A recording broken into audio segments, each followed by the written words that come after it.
ನಮಸ್ಕಾರ ವೀಕ್ಷಕರೇ, ನಾನು ನಿಮ್ಮ PH ನಾಯ್ಕೋಡಿ. NCI ನ್ಯೂಸ್ಗೆ ಸ್ವಾಗತ. ವಿಜಯಪುರದಲ್ಲಿ ದಿನಾಂಕ 27/2/2026 ನಡೆದ ಜನತಾ ಸಮಾವೇಶದಲ್ಲಿ ಮಾಜಿ ಶಾಸಕ ಶ್ರೀ ಶಹಜಹಾನ್ ಡೋಂಗರ್ಗಾಂವ್ ಅವರು ಭಾಗವಹಿಸಿ ಮಾತನಾಡಿದರು. ಈ ಭವ್ಯ ಸಮಾವೇಶದಲ್ಲಿ HD ದೇವೇಗೌಡ ಅವರ ನೇತೃತ್ವದ ಜನತಾದಳ್ ಸೆಕ್ಯುಲರ್ ಪಕ್ಷದ ಪ್ರಮುಖ ನಾಯಕರು ಉಪಸ್ಥಿತರಿದ್ದರು. ಕೇಂದ್ರ ಸಚಿವರಾದ HD ಕುಮಾರಸ್ವಾಮಿ, ಯುವ ಮುಖಂಡರಾದ ನಿಖಿಲ್ ಕುಮಾರಸ್ವಾಮಿ ಸೇರಿದಂತೆ ಪಕ್ಷದ ಸಂಸದರು, ಶಾಸಕರು, ಮಾಜಿ ಸಚಿವರು, ಮಾಜಿ ಶಾಸಕರು ಹಾಗೂ ವಿವಿಧ ಹುದ್ದೆಯ ಪದಾಧಿಕಾರಿಗಳು ಭಾಗವಹಿಸಿದ್ದರು. ಲಕ್ಷಾಂತರ ಸಂಖ್ಯೆಯಲ್ಲಿ ಜನರು ಸಮಾವೇಶದಲ್ಲಿ ಪಾಲ್ಗೊಂಡು ಕಾರ್ಯಕ್ರಮವನ್ನು ಯಶಸ್ವಿಗೊಳಿಸಿದರು.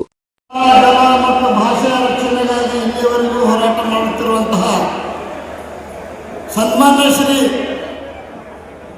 ದೇವೇಗೌಡ ಸಾಹೇಬರನ್ನು ಸ್ಮರಿಸಿ ಕುಮಾರಣ್ಣವರು ಬರ್ತಾ ಇದ್ದಾರೆ. ಆಗಲೇ ಈಗ ನಮ್ಮ ಯುವ ನಾಯಕರು ಆಗಿರುವಂತಹ ನಿಖಿಲಣ್ಣವರು ಇದ್ದಾರೆ. ವೇದಿಕೆಯ ಮೇಲೆ ಸುರೇಶ್ ಬಾಬು ಅವರನ್ನು ಹಿಡ್ಕೊಂಡು ಬಹಳಷ್ಟು ಶಾಸಕರು ಮತ್ತು ಮಾಜಿ ಶಾಸಕರು, ಹಿರಿಯರು ಎಲ್ಲರಿಗೂ ನಮಸ್ಕಾರಗಳನ್ನು ಮಾಡಿ ಈ ಕಾರ್ಯಕ್ರಮದಲ್ಲಿ ಆಗಮಿಸಿರುವಂತಹ ಎಲ್ಲ ಬಂಧು ಬಾಂಧವರಿಗೆ, ಜನತಾದಳ ಪಕ್ಷದ ಎಲ್ಲ ಅಭಿಮಾನಿಗಳಿಗೆ ನನ್ನ ಶಿರಸ್ಸಾಷ್ಟ ನಮಸ್ಕಾರಗಳು. ಬಂಧುಗಳೇ, ನನ್ನ ಹೆಸರು ಶಹಜಹಾನ್ ಡೋಂಗರ್ಗಾಂವ್. ನಾನು ಒಬ್ಬ ಮುಸ್ಲಿಂ ಅಲ್ಪಸಂಖ್ಯಾತ ಮಾಜಿ ಶಾಸಕ. ನಾನು ಈ ಪಕ್ಷದಲ್ಲಿ ಉಪಾಧ್ಯಕ್ಷನಾಗಿ ಕೆಲಸ ಮಾಡ್ತಾ ಇದ್ದೀನಿ. ಈಗಾಗಲೇ ನಮ್ಮ BG ಪಾಟೀಲರು ಮಾತಾಡುವಾಗ ಸನ್ಮಾನ್ಯ ದೇವೇಗೌಡರಿಂದ ಯಾವ ರೀತಿ ಆಲಮಟ್ಟಿ ನಿರ್ಮಾಣ ಆಯಿತು, ಅದರಿಂದ ಹೇಗೆ ಈ ಕರ್ನಾಟಕ ರಾಜ್ಯದ ಉತ್ತರ ಕರ್ನಾಟಕದಲ್ಲಿ ಉಪಯೋಗ ಆಯಿತು ಅನ್ನುವಂಥ ಮಾತನ್ನು ಹೇಳಿದ್ದಾರೆ. ಕುಮಾರಣ್ಣವರ ಬಗ್ಗೆನೂ ಬಹಳಷ್ಟು ಜನ ಹೇಳ್ತಾರೆ. ಕುಮಾರಣ್ಣವರು ಅಲ್ಪ ಅವಧಿಯವರೆಗೆ ಮುಖ್ಯಮಂತ್ರಿ ಆದಾಗ ಯಾರಾದರೂ ಗ್ರಾಮ ವಾಸ್ತವ್ಯವನ್ನು ಮಾಡಿದ್ರೆ ಮುಖ್ಯಮಂತ್ರಿ ಅದು ಕುಮಾರಣ್ಣವರು. ಬೇರೆ ಯಾರೂ ಗ್ರಾಮ ವಾಸ್ತವ್ಯವನ್ನು ಮಾಡಿ ಗ್ರಾಮೀಣ ಪ್ರದೇಶದಲ್ಲಿ ಜನರ ಕಷ್ಟಗಳನ್ನು ಅರ್ಥ ಮಾಡಿಕೊಳ್ಳುವಂಥ ಪ್ರಯತ್ನ ಮಾಡಲಿಲ್ಲ. ಅದನ್ನು ಮಾಡಿದ್ರೆ ಕುಮಾರಣ್ಣವರು. ಇದನ್ನೆಲ್ಲ ಅರ್ಥ ಮಾಡಿಕೊಂಡು ಇವತ್ತು ರೈತರು ಮತ್ತು ಕೃಷಿ ಕಾರ್ಮಿಕರ ಕಷ್ಟದಲ್ಲಿದ್ದಾರೆ ಅಂತೇಳಿ ರೈತರ ಸಾಲ ಮನ್ನಾ ಮಾಡಿದ್ದು ನಮಗೆಲ್ಲ ಗೊತ್ತಿದ್ದ ವಿಷಯ. ನಾನು ಈ ವಿಷಯದ ಬಗ್ಗೆ ಹೆಚ್ಚು ಪ್ರಸ್ತಾಪ ಮಾಡಲಾರ್ದೆ, ವಿಶೇಷವಾಗಿ ಮುಸ್ಲಿಂ ಅಲ್ಪಸಂಖ್ಯಾತ ಬಾಂಧವ ಅನೇಕ ಜನ ತಾವು ಇಲ್ಲಿ ಬಂದಿದ್ದೀರಿ. ನಾನು ಒಬ್ಬ ಮುಸ್ಲಿಂ ಅಲ್ಪಸಂಖ್ಯಾತ ಪದಾಧಿಕಾರಿಯಾಗಿ, ಮಾಜಿ ಶಾಸಕನಾಗಿ ಎಲ್ಲವನ್ನು ಕಳೆದ 40 ವರ್ಷಗಳ ಇತಿಹಾಸವನ್ನು ಈ ದೇಶದಲ್ಲಿ ನಡೆದು ಹೋಗಿರುವಂಥದ್ದು ತಮಗೆ ತಿಳಿದ ವಿಷಯ. ಒಂದು ಸಾಚಾರ ಕಮಿಷನ್ ವರದಿ ನೋಡಿದರೆ ಇಡೀ ಭಾರತ ದೇಶದಲ್ಲಿ ಸಾಮಾಜಿಕವಾಗಿ, ಶೈಕ್ಷಣಿಕವಾಗಿ, ರಾಜಕೀಯವಾಗಿ ಎಲ್ಲ ಕ್ಷೇತ್ರಗಳಲ್ಲಿ ಹಣಕಾಸಿನ ಸ್ಥಿತಿಯಲ್ಲಿಯೂ ಸಹಿತ ಎಲ್ಲಕ್ಕಿಂತ ಹಿಂದುಳಿದಿದ್ದ ಯಾವುದಾದ್ರೂ ಸಮುದಾಯ ಇದ್ದರೆ ಅದು ಮುಸ್ಲಿಂ ಅಲ್ಪಸಂಖ್ಯಾತ ಅನ್ನುವಂಥ ಸಾಚಾರ ಕಮಿಟಿ ರಿಪೋರ್ಟ್ ಹೇಳಿ ನಾವು ಹೇಳುವುದು. ಇಲ್ಲಿಯವರೆಗೆ ಯಾವ ಕಾಂಗ್ರೆಸ್ ಪಕ್ಷವನ್ನು ಈ ಸಮುದಾಯ ಬೆಂಬಲ ಮಾಡಿಕೊಂಡು ಬಂದು ಶಕ್ತಿಯನ್ನು ಕೊಟ್ಟಿತು, ಅದಕ್ಕೆ ಉತ್ತರವಾಗಿ ನಾವು ಪಡೆದದ್ದೇನಪ್ಪ ಅಂತಂದ್ರೆ ನಾವು ಎಲ್ಲಕ್ಕಿಂತ ಹಿಂದುಳಿದಿರುವಂಥದ್ದು.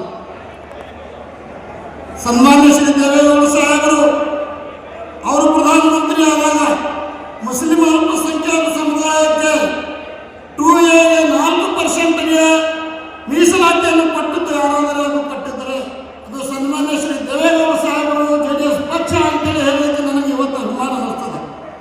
ಇಷ್ಟೆಲ್ಲ ಅವಶ್ಯಕ ಬಂಧುಗಳೇ, ಇದು ನಮ್ಮದೊಂದು ಪ್ರಾದೇಶಿಕ ಪಕ್ಷ, ನಮ್ಮದೇ ಆಗಿರುವಂಥದ್ದು ಶಕ್ತಿಯನ್ನು ಹೊಂದಿರುವಂಥ ಪಕ್ಷ. ನಮ್ಮ ರಾಜ್ಯದ ಬಗ್ಗೆ, ರಾಜ್ಯದ ಎಲ್ಲ ಸಮುದಾಯಗಳ ಬಗ್ಗೆ ಕಾಳಜಿ ಹೊಂದಿರುವಂಥ ಈ ಪಕ್ಷಕ್ಕೆ ಕಳೆದ ಸಲ ನಾವು ಸರಿಯಾಗಿ ಬೆಂಬಲವನ್ನು ಮಾಡಲಿಲ್ಲ. ಹೀಗಾಗಿ ಈಗ ನಾವು ಯಾವ ಪರಿಸ್ಥಿತಿಯಲ್ಲಿ ಇದೀವಪ್ಪ ಅಂತಂತಂದ್ರೆ, ಈಗ ನಾವು ಆ ಕಡೆ ಮನೆಯೂ ಇಲ್ಲ, ಈ ಕಡೆ ಹೊಳೆಯೂ ಇಲ್ಲ. ನಾಳೆ ನಿಶ್ಚಿತವಾಗಿ ಕಾಂಗ್ರೆಸ್ ಪಕ್ಷ ಅಧಿಕಾರವನ್ನು ಕಳ್ಕೊಳ್ಳುವಂಥದ್ದು ನಿಶ್ಚಿತ. ಸೂರ್ಯ ಪೂರ್ವದಲ್ಲಿ ಹುಟ್ಟುವುದು ಎಷ್ಟು ನಿಶ್ಚಿತವೋ ಅದೇ ರೀತಿ ಮುಂದಿನ ಸಲ 2028 ಅಥವಾ ಅದಕ್ಕಿಂತ ಮೊದಲು ಚುನಾವಣೆ ಬಂದರೆ ಬರ್ಬೋದು. ಆ ಸಂದರ್ಭದಲ್ಲಿ ಇದು JDS ಮತ್ತು BJP ಪಕ್ಷಗಳು ಕೂಡಿ ಸರ್ಕಾರ ಮಾಡುವುದು ಅದು ನಿಶ್ಚಿತ ಅಂತೇಳಿ ನಾನು ಈ ಸಂದರ್ಭದಲ್ಲಿ ಹೇಳ್ತೀನಿ. ಆವಾಗ ನಾವು ಯಾರ ಹತ್ರ ಹೋಗ್ಬೇಕು? ಆವಾಗ ಮುಸ್ಲಿಂ ಬಾಂಧವರು ನಾವು ಯಾರ ಹತ್ರ ಹೋಗಿ ಸಹಾಯ ಬೇಡಬೇಕು? ನಾವು JDS ಪಕ್ಷ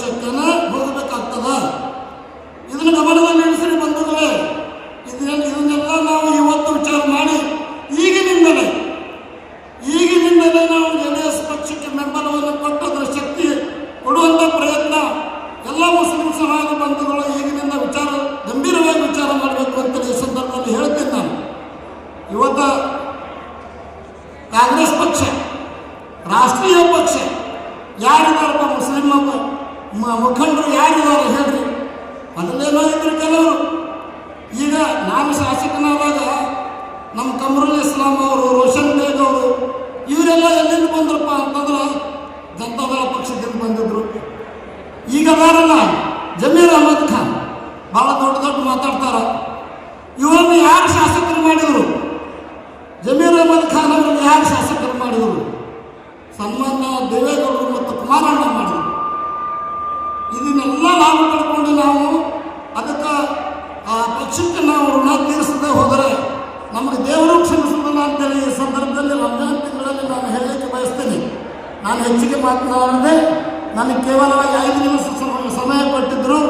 ಬಂಧುಗಳೇ, ಬೆಳಗಾವಿ ಮತ್ತು ಬಿಜಾಪುರ ಇದೇನು ಕಿತ್ತೂರು ಕರ್ನಾಟಕ ಭಾಗದಲ್ಲಿ ನಾವೆಲ್ಲರೂ ಒಕ್ಕಟ್ಟಾಗಿ ಈಗಿನಿಂದಲೇ ಈ ಪಕ್ಷವನ್ನು ಗಟ್ಟಿಗೊಳಿಸಿ ಮುಂದಿನ ಚುನಾವಣೆಯಲ್ಲಿ ಇದು ನಿಶ್ಚಿತವಾಗಿ ಸರ್ಕಾರ ಮಾಡಿದರೆ ನಮ್ಮ ಜನತಾದಳ ಪಕ್ಷದ ಅಭ್ಯರ್ಥಿಗಳಿಗೆ ಹೆಚ್ಚಿಗೆ ಆರಿಸಿ ಬಂದ್ರೆ ಕುಮಾರಣ್ಣವರು ಮುಖ್ಯಮಂತ್ರಿ ಆಗ್ತಾರ. ಕುಮಾರಣ್ಣವರು ಮುಖ್ಯಮಂತ್ರಿ ಆದರೆ ನಮ್ಮ ಎಲ್ಲ ಸಮುದಾಯಗಳ ಈ ನಾಡಿನ ಎಲ್ಲ ಜನತೆಯ ಕಲ್ಯಾಣ ಆಗ್ತದೆ ಅನ್ನುವಂಥದ್ದು ತಮಗೂ ಗೊತ್ತು, ನಮಗೂ ಗೊತ್ತು. ಈ ಹಿನ್ನೆಲೆಯಲ್ಲಿ ನಾವು ಕೆಲಸ ಮಾಡೋಣ ಅಂತ ಹೇಳಿ ನನಗೆ ಈ ಪಕ್ಷದ ಹಿರಿಯರು ಮಾತಾಡಲಿಕ್ಕೆ ಅವಕಾಶ ಕೊಟ್ಟದ್ದಕ್ಕೆ ಅವರೆಲ್ಲರಿಗೂ ಸಹಿತ ನಾನು ನನ್ನ ಕೃತಜ್ಞತೆಗಳನ್ನು ಸಲ್ಲಿಸಿ, ತಾವು ಬಂದಿರುವಂಥ ಎಲ್ಲ ಪಕ್ಷದ ಅಭಿಮಾನಿಗಳು, ತಾವು ಮತದಾರ ದೇವರು, ಕಾರ್ಯಕರ್ತರು, ತಮ್ಮಿಂದಲೇ ನಮಗೆ ಶಕ್ತಿ ಬರುವಂಥದ್ದು, ತಾವು ಶಕ್ತಿ ಕೊಡಬೇಕಂತೇಳಿ ನಾನು ಕಳಕಳಿಯ ಪ್ರಾರ್ಥನೆ ಮಾಡಿ ನನ್ನ ಮಾತು ಮುಗಿಸುತ್ತೇನೆ. ಜೈ ಹಿಂದ್, ಜೈ ಕರ್ನಾಟಕ, ಜೈ ಜನತಾದಳ ಪಕ್ಷ. ನನ್ಮೆಯ ವಂದನೆಗಳನ್ನು ಸಮರ್ಪಿಸುತ್ತಾ ಹಿರಿಯರಿಗೆ ಈಗ ಮತ್ತೊಂದು ಗೀತೆಯ ತರುವಾಯ ಮತ್ತೊಬ್ಬ ಹಿರಿಯ ರಾಜಕೀಯ ಮುತ್ಸದ್ದಿಯ ಮಾತುಗಳನ್ನು ಕೇಳೋಣ.